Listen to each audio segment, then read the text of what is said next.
میرے لیے خوشی کا موقع ہے کہ آج یہاں میں آپ حضرات کے ساتھ بیٹھا ہوا ہوں۔ میں جمعیت علماء ہند کا ایک خادم ہوں۔ ملک کی آزادی کے بعد سے جمعیت علماء ہند جس طرح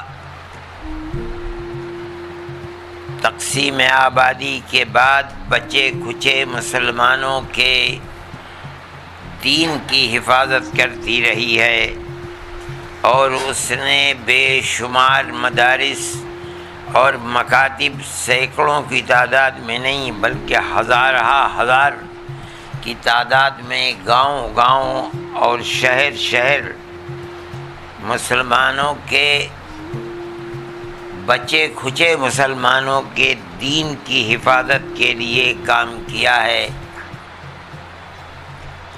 اسی طرح جمعیت علماء ہند نے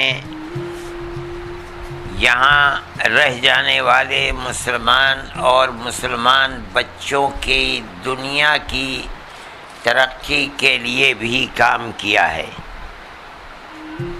منع نہیں کیا کہ مسلمان بچے صرف مذہبی تعلیم کو حاصل کریں، یہ نہیں ہوا۔ چنانچہ آپ شاید نہ جانتے ہوں، جمعیت علماء ہند نے آزادی کے بعد صباحی اور مسائی، صبح اور شام کے مکاتب بنائے۔ محلے محلے، مسجد مسجد، یہ کہا کہ جو بچے اسکول جاتے ہیں ان کو روکا نہ جائے۔ مسلمان قوم کو جس طرح مفتی کی ضرورت ہے، حافظ کی ضرورت ہے، عالم کی ضرورت ہے، اسی طرح مسلمان قوم کو ڈاکٹر کی بھی ضرورت ہے، اسی طرح ایڈوکیٹ کی بھی ضرورت ہے، انجینئر کی بھی ضرورت ہے، پروفیسر کی بھی ضرورت ہے۔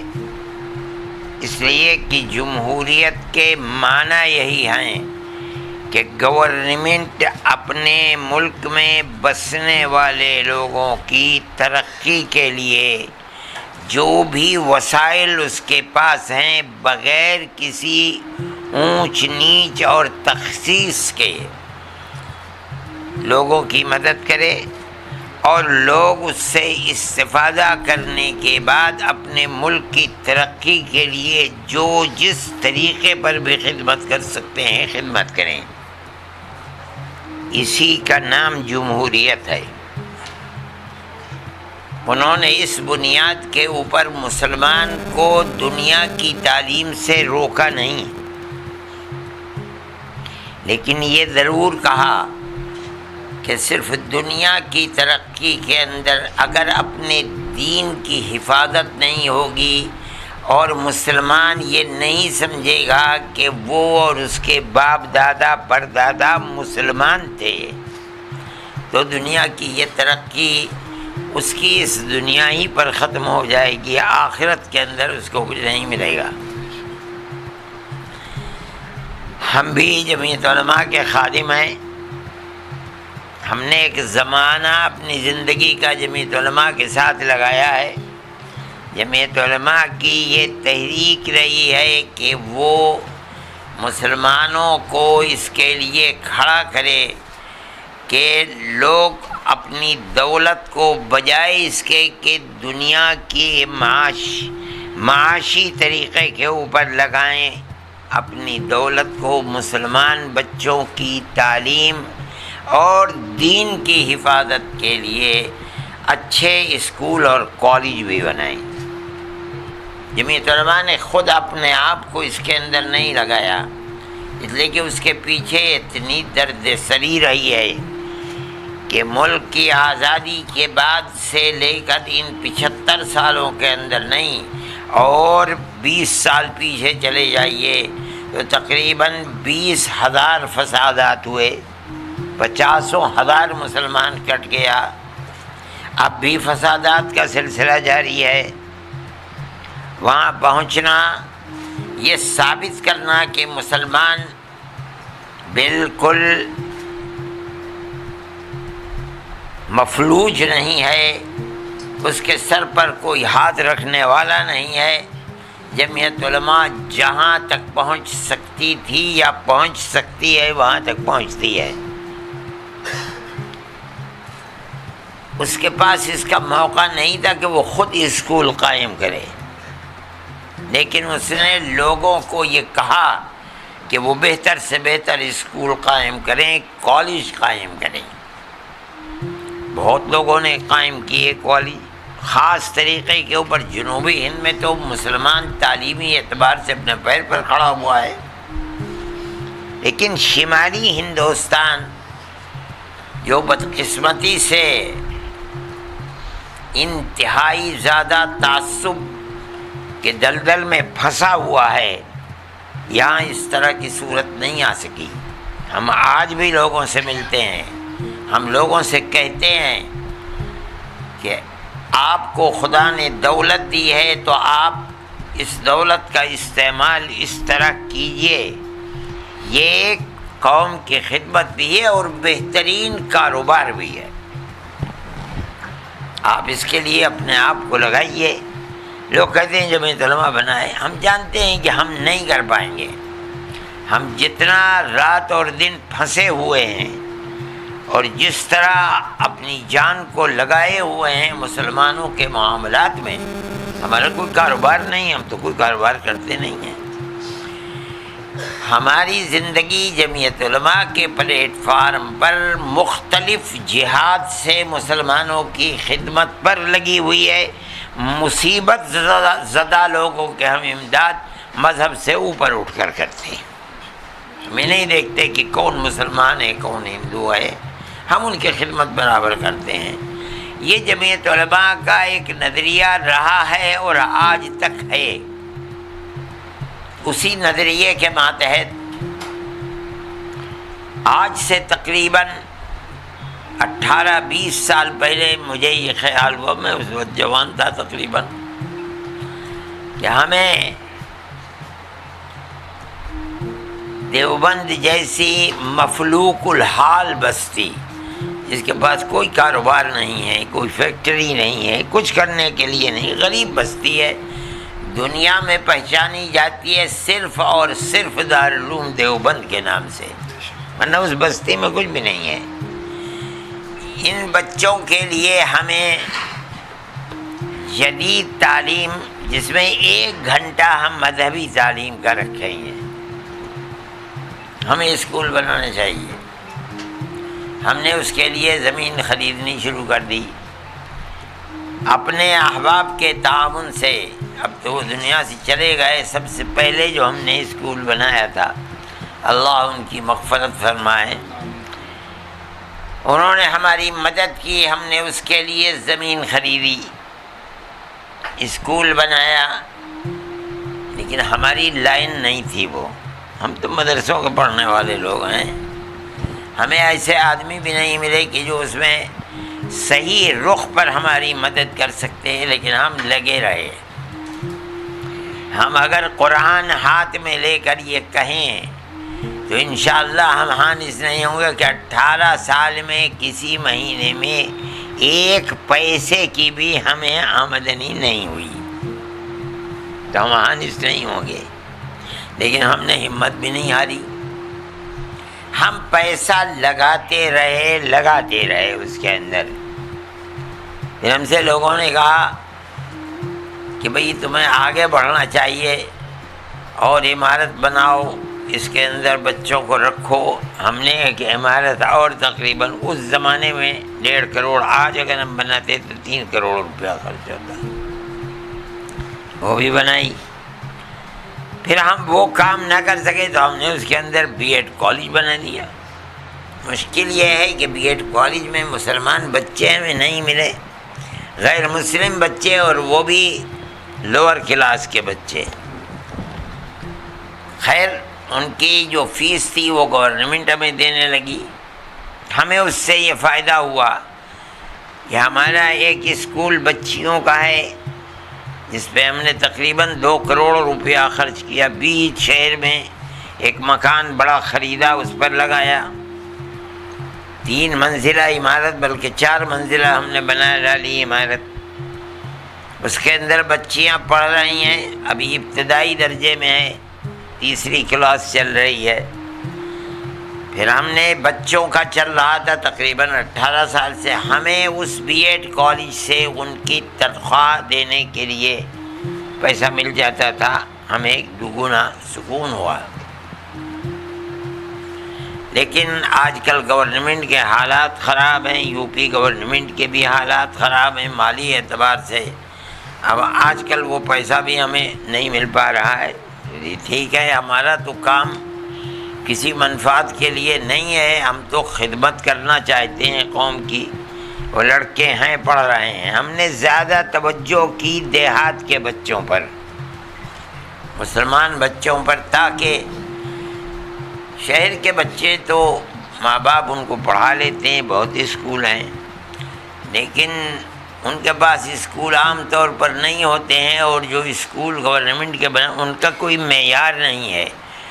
ان میں پڑھنے والا بچہ کمپٹیشن کے اندر بیٹھ جائے، یہ اس کے اندر ہمت نہیں ہو پاتی ہے. ہمیں اس پر بڑی مشکل کا سامنا کرنا پڑا کہ جو شہر کے بچے آتے تھے، جیسے دیہات کے بچے آئے تو شہر کے بچوں کے سرپرستوں نے انہیں بھیجنا بند کر دیا کہ ہم اپنے بچے کو دیہات کے بچوں کے ساتھ نہیں رکھیں گے، ان کی عادات خراب ہو جائیں گی. مگر ہم تو ایک مقصد کے تحت چلے تھے، اس لیے ہم نے ان میں سے کسی چیز کی پرواہ نہیں کی. ہمارا تو ہر مہینے خسارہ 80,000، 1 لاکھ، 1,20,000، 1,40,000 یہ ہوتا رہا. اور ہم اللہ کی مدد سے کرتے رہے آج تک.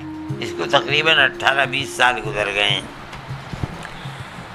پھر ہم سے لوگوں نے کہا کہ بھائی تمہارا خسارہ پورا ہونے کا بئی معنی کہ پیسے تم کو اتنے مل جائیں کہ تم اپنے اسکول اور کالج کی تنخواہ ادا کر دو، تم ڈگری کالج بناؤ. ہم نے ڈگری کالج بھی اپنے احباب کے تعاون سے بنا دیا. اس میں تقریباً 1.5 کروڑ روپیہ لگایا ہم نے. نور نواز صاحب نے دیکھا اس کو، اور مجھے بڑی خوشی ہے کہ انہوں نے یہ کہا کہ بھائی ہر وہ چیز جس کی ضرورت تھی وہ سب یہاں موجود ہے، کچھ کرنے کی ضرورت نہیں. اس کے بعد لاک ڈاؤن لگ گیا، وہ چل نہیں سکا. ہمارے بنانے کا مقصد اگرچہ ہماری یہ لائن نہیں ہے، وہ ہم سے کہے کہ بھائی 1 مدرسہ بنا دو، ہم 5 مدرسے بنا دیں گے. تو ہماری زندگی ہی مدرسوں میں گزری ہے، ہم اس کو کچھ نہیں جانتے. لیکن ہمارے سامنے ایک مقصد تھا، اور وہ مقصد پیسہ کمانا، اللہ جانتا کچھ نہیں تھا. مقصد تو صرف یہ تھا کہ ہم مسلمان بچوں کے لیے کچھ کر سکیں، اس کے سوا کوئی مقصد نہیں تھا. اور ہم اس کے لیے آج تک ہم نے ہمت نہیں ہاری ہے. ہم ایسے لوگوں کو پکڑتے بھی رہتے تھے کہ بھائی جو جانتے ہیں ان کو. دیوبند آ گئے تو ہم نے لے کر کے بھی گئے، ہم نے دکھلایا. ابھی میری ملاقات خالد صاحب سے ہو گئی. انہوں نے نور نواز صاحب کا ذکر کیا، بھائی یہاں سینٹر چلاتے ہیں اور مظفر نگر ہی کے رہنے والے ہیں. میں نے کہا بھائی ہمیں ایسے لوگوں کی تلاش ہے، ملاؤ. انہوں نے ان کا نام بھی دیا اور ان کا فون نمبر بھی دیا. لیکن میں اپنے جھگڑوں کے اندر جمعیت کے جماعت کے پھنسا رہا، میں ان کو فون نہیں کر سکا. پھر میں نے ان کو فون کیا، پھر میں نے نواز صاحب کو بھی فون کیا، اور میں نے یہ کہا کہ بھئی آپ دیوبند آئیں اور آ کر کے دیکھیں ہمارے اداروں کو. ہم یہ چاہتے ہیں کہ ہم غریب مگر باصلاحیت بچوں کے لیے اگر کوچنگ سینٹر ممکن ہے اور یہاں بن سکتا ہے تو آپ ہماری عمارتوں کو دیکھیے. ہمارے پاس زمین بھی موجود ہے. ہم ان 18 سالوں کے اندر ہم نے 5 بیگھے سب سے پہلے زمین خریدی تھی، 1,25,000 روپئے بیگھا 18-20 سال پہلے. ہم سے وہاں کے لوگوں نے کہا بھائی تم نے زمین کے ریٹ خراب کر دیے. بھلے یہاں زمین 1,25,000 روپے بیگھا ہوگی، بھائی ہم نے کہا ہم نے ہر جگہ تلاش کیا، ہمیں اس سے اچھی جگہ ہمیں نہیں ملی۔ بالکل جہاں میں رہتا تھا جس مکان میں، اس سے 1 کلومیٹر وہی روڈ سیدھے چلے جائیے، وہاں پہنچ جائیے۔ پھر ہم نے اس کے ارد گرد زمینیں خریدنی شروع کر دیں۔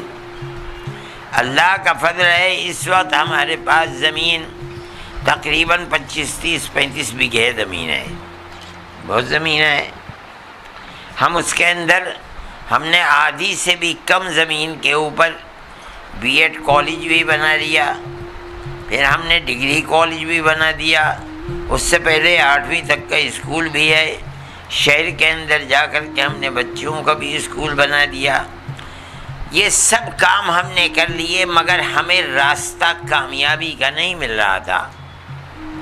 انہوں نے دیکھ کر بلڈنگ کو پسند کیا، ہماری ان سے بات ہوئی کہ بھائی آپ ہماری مدد کریں، اس راستے پر چل کر جہاں ہم مسلمان بچوں کی، خاص طور پر کوئی قید نہیں ہے کہ مسلمان اور غیر مسلم کی ہم کوئی قید کریں گے، نہیں، اگر باصلاحیت بچے اور غریب بچے ہمارے پاس آتے ہیں تو ہم ان کو واپس نہیں کریں گے انشاءاللہ، اگرچہ وہ ہندو ہوں گے۔ ہم یہ چاہتے ہیں کہ ہم ان بچوں کے لیے کوئی کوچنگ سینٹر بنائیں، یا آپ ہمیں یہ لائن دیجئے کہ ہمیں اس کے اندر جا کر کے اور ڈگری کالج بنانا چاہیے، آپ ہماری رہبری کریں، اس لیے کہ آپ کو تجربہ ہے، ہمیں تجربہ نہیں ہے۔ میں ان کا بہت ممنون و مشکور ہوں کہ انہوں نے مجھے راستہ دکھلانے کے لیے میری مدد کی، اللہ ان کی مدد فرمائے۔ اب میں بوڑھا ہو گیا ہوں، میری عمر 80-82 سال کی ہو گئی ہے، میں چاہتا ہوں کہ اپنی زندگی کے اندر جو میں نے اتنا پیسہ خرچ کر کے، میں ہو سکتا ہے کہ 15-20 کروڑ روپیہ میں نے اس کے اوپر خرچ کر دیا، اس سے بھی زیادہ خرچ کر دیا ہو، بنایا ہے۔ خدا کرے یہ قومی اعتبار سے مسلمانوں کے لیے، خاص طور پر غریب مسلمانوں کے لیے، اور اس کے ساتھ ساتھ ہندو بچوں کے لیے بھی جو پڑھنے کا شوق رکھتے ہیں، ہم ان کی مدد کر سکیں۔ گویا کہ یہ نقطہ ہے، وہ ملنے کی جگہ ہے جس پر میں اور یہ ملے ہیں۔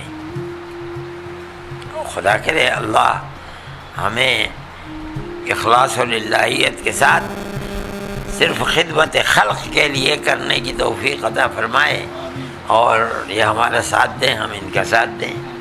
آج کی اس مجلس کو صرف اسی لیے بلایا گیا ہے، کوئی اس کے اندر شور و شر نہیں مچایا گیا، جو ان حضرات کے جاننے والے ہیں، آپ حضرات، ان کو بلایا گیا ہے۔ ہم نے یہ طے کیا ہے کہ ہم کوچنگ سینٹر بنائیں گے انشاءاللہ، ان کا چل ہی رہا ہے، یہاں بھی بنائیں گے، دیوبند میں بھی بنائیں گے۔ وہ بہترین عمارت ہے، بہت اچھی عمارت ہے، اور اس کے اندر ہم ایک طبقے کو جو بہترین اعلیٰ سے اعلیٰ تعلیم حاصل کرنے والا ہے، قطع نظر اس کے کہ وہ کون ہے، اگر وہ غریب ہے اور پڑھنے کا شوقین ہے تو ہم ان بچوں کو 100 بچوں کو بغیر کسی فیس کے پڑھائیں گے، کوچنگ کرائیں گے انشاءاللہ۔ اس کے بعد جو دوسرے بچے ہیں، ہم ان کے اندر اس کی اس حیثیت کے مطابق کہ اس کے باپ کی کیا حیثیت ہے اور اس کی کیا حیثیت ہے، اس اعتبار سے ہم اس کو سہولت دیں گے، پیسہ لیں گے، اس کا کس طرح لیں گے پیسہ، وہ ہماری ایک گفتگو ہے جس کے اندر ہم بیٹھیں گے۔ ہم اس طریقے پر چاہتے ہیں کہ ابھی فی الحال ڈاکٹری کے لیے اور انجینئرنگ کے لیے کوچنگ کریں، اگر اللہ نے ہماری نصرت فرمائی اور مدد فرمائی اور ہم اس کے اندر کامیاب ہو گئے تو میری ایک بڑی پرانی دیرینہ خواہش ہے کہ ہم سول سروسز کے لیے کوچنگ سینٹر بنائیں انشاءاللہ، اور چونکہ اس کے اندر جو بچے کامیاب ہوں گے وہ اللہ کے بندوں کی خدمت کے لیے بہت بڑے مواقع ہیں ان کے پاس، اور وہ گورنمنٹ کی کرسی پر بیٹھ کر کے غریبوں کی بے پناہ مدد کر سکتے ہیں۔ خدا کرے اللہ ہماری مدد کرے اور ہم اس کے اندر کامیاب ہو جائیں۔ یہ ہماری اپنی دل کی خواہش تھی جس کو ہم نے آپ کے سامنے پیش کیا۔ ہم یہ سمجھتے ہیں کہ دنیا کی عصری تعلیم بھی ایسی چیز نہیں ہے کہ کوئی آدمی اس کی اہمیت کو ختم کر دے۔ ہمارے نزدیک اس کی بہت بڑی اہمیت ہے، بس ہم چونکہ مذہبی آدمی ہیں اور ہم یہ سمجھتے ہیں کہ مسلمان اگر اپنے مذہب سے جڑا ہوا نہیں ہے تو وہ چاہے بام عروج پر کہیں تک بھی پہنچ جائے، مگر وہ ایسی کنارے پر کھڑا ہوا ہے کہ ہو سکتا ہے کہ اس کی آخرت کی زندگی برباد ہو جائے۔ ہمارا نظریہ یہ ہے، ہم یہ چاہتے ہیں کہ بچے کو ہم مسلم بچے کو اتنی تعلیم دیں کہ جس سے وہ یہ جاننے لگے کہ میں مسلمان ہوں، بس اس سے زائد کوئی اور چیز نہیں ہے۔ ہم اس لیے یہ چاہیں گے کہ جو مسلم بچے ہیں ہم آدھا گھنٹہ، پون گھنٹہ، 1 گھنٹہ اس کو روزانہ صرف اسلام کی بنیادی تعلیم کے مسلمان کہتے کس کو ہیں اور ایمان سکھلائیں، اور ایمان کے بعد اللہ کے نبی سے پوچھا گیا کہ ایُّ شیءٍ احب الی اللہ تبارک و تعالی بعد الایمان باللہ، اے اللہ کے نبی ایمان کے بعد دنیا میں کون سی چیز اللہ کو سب سے زیادہ پسند ہے؟ تو آپ نے فرمایا الصلاۃ لوقتہا، نماز کو اپنے وقت کے اوپر پڑھ لینا۔ یہ اللہ کے نبی کا فرمان ہے۔ ہمارا ایمان ہے کہ جو ان کی زبان سے نکلا وہ حق ہے، جو انہوں نے کیا وہ حق ہے، اس لیے انہوں نے جو فرمایا ہم اسے سر اور آنکھوں پر ایک اٹوٹ چیز سمجھتے ہیں۔ اس لیے ہم بچوں کو یہ سکھلائیں باقی زندگی کیسی گزرتی ہے، یا اللہ کے قبضۂ قدرت میں ہے وہ گزارے گا۔